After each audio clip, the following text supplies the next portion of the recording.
5 राज्यों के विधानसभा चुनाव में आज 4 राज्यों में वोटिंग हो रही है। मिजोरम की 40 सीटों पर पहले ही फेज में 9 तारीख को वोटिंग हो चुकी है। आज 17 है और आज वोटिंग हो रहा है मध्य प्रदेश के 230 सीटों पर। वहीं छत्तीसगढ़ में भी आज वोटिंग हो रही है। आपको बता दें कि 25 को राजस्थान के 200 सीटों पर वोटिंग होगी और 30 तारीख को तेलंगाना में। किसकी लगेगी लॉटरी, किसकी आएगी सरकार? क्या बीजेपी जीत पाएगी चुनाव या कांग्रेस सुपरा साफ कर देगी? और क्या अगर कांग्रेस जीत भी जाती है तो क्या 2018 की तरह, जैसे 2018 में कांग्रेस जीती थी, 2019 में हार गई थी, उसी तरह से 2023 में 4-5 राज्यों का चुनाव जीतकर 2024 में बीजेपी को सत्ता सौंप देगी? नमस्कार, मैं शंभू कुमार सिंह और आप देख रहे हैं नेशनल दस्तक। 2024 का सेमीफाइनल कह रही है मनु मीडिया, लेकिन मैं बताऊंगा आपको हकीकत। आज दूसरे दौर की वोटिंग हो रही है। पहले दौर में छत्तीसगढ़ और मिजोरम में वोटिंग हुई थी। आज दूसरे दौर में छत्तीसगढ़ की कुछ सीटों पर और मध्य प्रदेश के 230 सीटों पर वोटिंग हो रही है। तीसरे दौर में राजस्थान में 25 तारीख को वोटिंग होगी और चौथे दौर में तेलंगाना में 30 तारीख को वोटिंग होगी। नतीजे 3 दिसंबर को आएंगे। लेकिन ये सब कुछ साफ हो जाएगा कि 2024 में क्या होगा। इसी दौरान मध्य प्रदेश में वोटिंग के दौरान कांग्रेस के दुष्प्रचार पर मायावती ने बड़ा हमला बोला है। मायावती ने कहा है कि कांग्रेस ने एक वीडियो वायरल किया है जिसमें कहा जा रहा है मायावती के हवाले से कि चाहे बीजेपी जीत जाए कांग्रेस को वोट मत दो। ये झूठ है, प्रोपगेंडा है। दरअसल इस तरह के प्रोपगेंडा कांग्रेस हमेशा करता रहा है। कांग्रेस चाहता है कि बीजेपी सत्ता में रहे या कांग्रेस रहे, या कांग्रेस सत्ता में रहे या बीजेपी रहे। वो हमेशा से बीजेपी के खिलाफ खुद को लड़ते हुए दिखती है और बाकी को बी टीम कहती है, जबकि सच्चाई ये है कि कांग्रेस चाहती ही नहीं है कि बीजेपी के खिलाफ एक बड़ा गठबंधन बने। सोचिए, जो इंडिया गठबंधन बना उसको कांग्रेस ने पंचर कर दिया। नीतीश कुमार ने बड़ी मेहनत से, लालू यादव ने इंडिया गठबंधन बनाया था, अपने लालच में कांग्रेस ने उसको बर्बाद कर दिया। कैसे, मैं समझाता हूं। सोचिए, बीजेपी केंद्र की सत्ता में आज के डेट में सबसे ज़्यादा पैसा है, संसाधन है, सबसे ज़्यादा कार्यकर्ता है और सबसे ज़्यादा कैडर वोट है उसके पास। सवर्ण समाज का एकमुश्त वोट है। उसके बाद भी बीजेपी बिहार, झारखंड या फिर यूपी जैसे राज्यों में तमाम SC ST OBC के दलों से गठबंधन करती है। झारखंड में सुदेश महतो से, बिहार में चिराग पासवान से, उपेंद्र कुशवाहा से, या फिर OBC को अध्यक्ष बनाती है। यूपी में वो राजभर से भी गठबंधन करती है।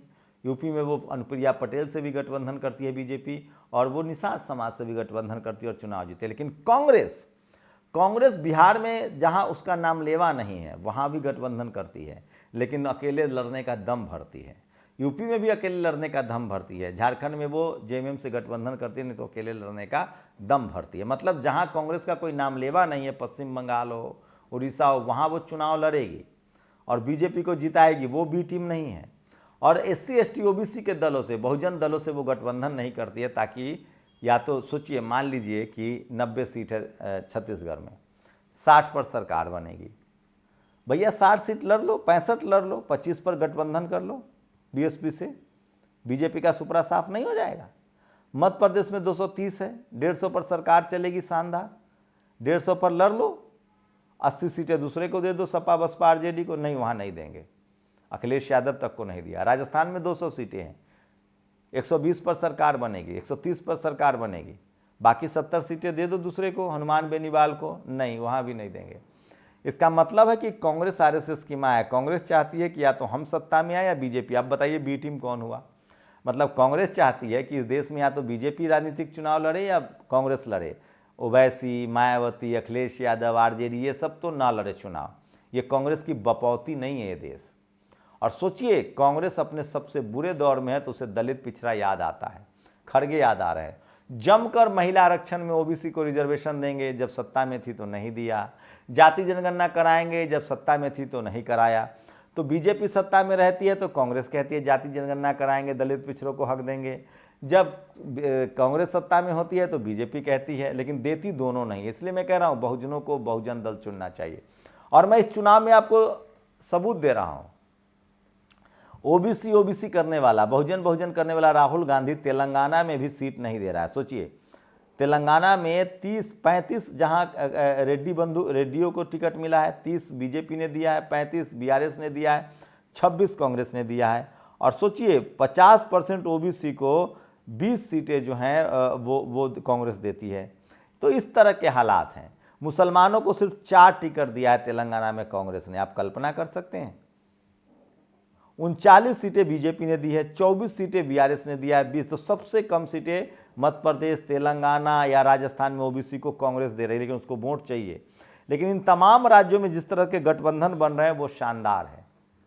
राजस्थान में हनुमान बेनीवाल, चंद्रशेखर आजाद की रैली में भीड़ उमड़ रही है, बीएसपी की रैली में भीड़ उमड़ रही है, मायावती की रैली होने वाली है। सोचिए, अगर यहाँ मुकाबला सत्ता की चाबी हो सकता है इन्हीं दलों के पास आए।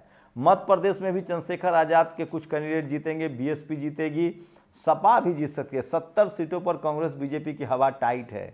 तो कहीं भी मामला कांग्रेस बीजेपी नहीं है, ट्रायंगुलर मामला है और बहुजन समाज जागरूक हो गया। छत्तीसगढ़ हो, राजस्थान हो, मध्य प्रदेश हो या तेलंगाना हो। तेलंगाना में तो आरएस परवीन का जवाब नहीं, उन्होंने अकेले ही मोर्चा संभाल रखा है और बीआरएस, कांग्रेस और बीजेपी की हवा निकल रही है। तो ये बात तो तय है कि इन 5 चुनावों में सबसे कमज़ोर कड़ी बीजेपी है। कांग्रेस जीत सकती थी अगर गठबंधन में आती, लेकिन मुकाबला ट्रायंगुलर है। और जिस तरह से एससी एसटी ओबीसी की जागरूकता आई है, हो सकता है कि सत्ता की चाबी न कांग्रेस के पास न बीजेपी के पास, मिली जुली सरकार बने। और मान्यवर साहब कहते थे कि मिली जुली सरकार बहुजन हित में, लोकतंत्र के हित में और जनता के हित में शानदार होता है।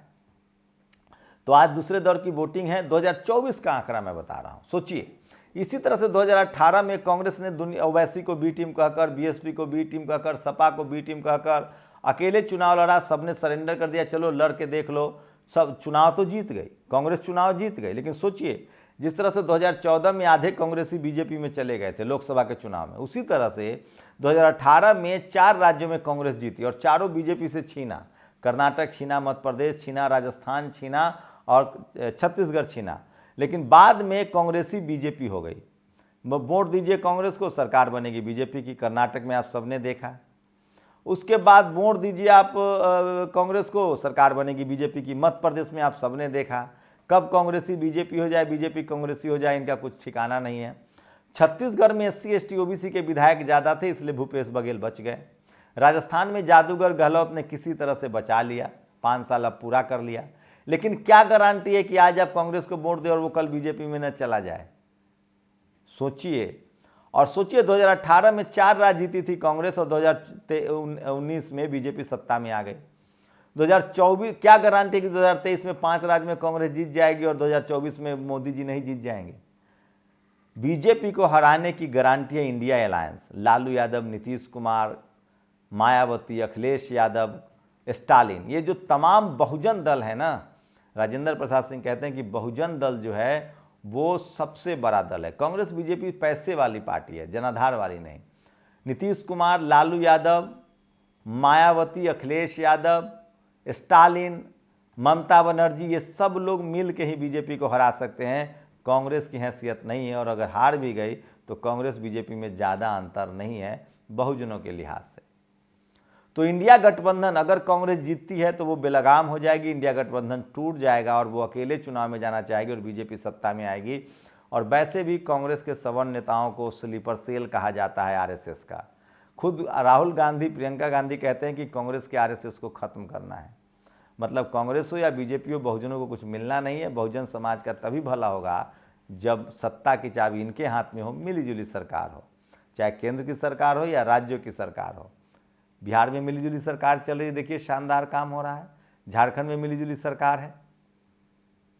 मैं इसलिए कह रहा हूँ बहुजन दलों को बहुजनों की मिलीजुली सरकार चुननी चाहिए, उसमें कांग्रेस भी हो सकता है। तो 2024 में अगर बीजेपी को कोई हरा सकता है तो वो इंडिया गठबंधन। राहुल गांधी के बस की बात नहीं है। न कांग्रेस 60 साल में गरीबी खत्म कर पाई, न 60 साल की उम्र तक राहुल बीजेपी को हरा पाएंगे। ये एक ब्राह्मण नेता का बयान है जो अब राजभर की पार्टी में है। मैं फिर कह रहा हूँ, इस देश में जो बहुजन दल हैं वो एक कांग्रेस को सांफनाथ, एक को नागनाथ कहते हैं। तो बसपा, बीजेपी और कांग्रेस की नूरा कुश्ती चलती है और इन दोनों की पॉलिसी होती है कि एक बार हम आए, एक बार तुम आओ। मतलब चित्त भी मेरी, पट भी मेरी। और सोचिए, इस देश में Sapa, Basapa, RJD, JDU, JMM, Owaisi साहब को बी टीम कहा जाता है। सोचिएगा जरूर, वोट जरूर डालिएगा। आप जिस भी राज्य में हो अपने राज्य की प्रतिक्रिया जरूर दीजिए, वोट जरूर डालिए, आपका संवैधानिक अधिकार है। और संविधान न होता तो हम न होते, हमारे अधिकार न होते और ये मजबूत भारत न होता। शुक्रिया।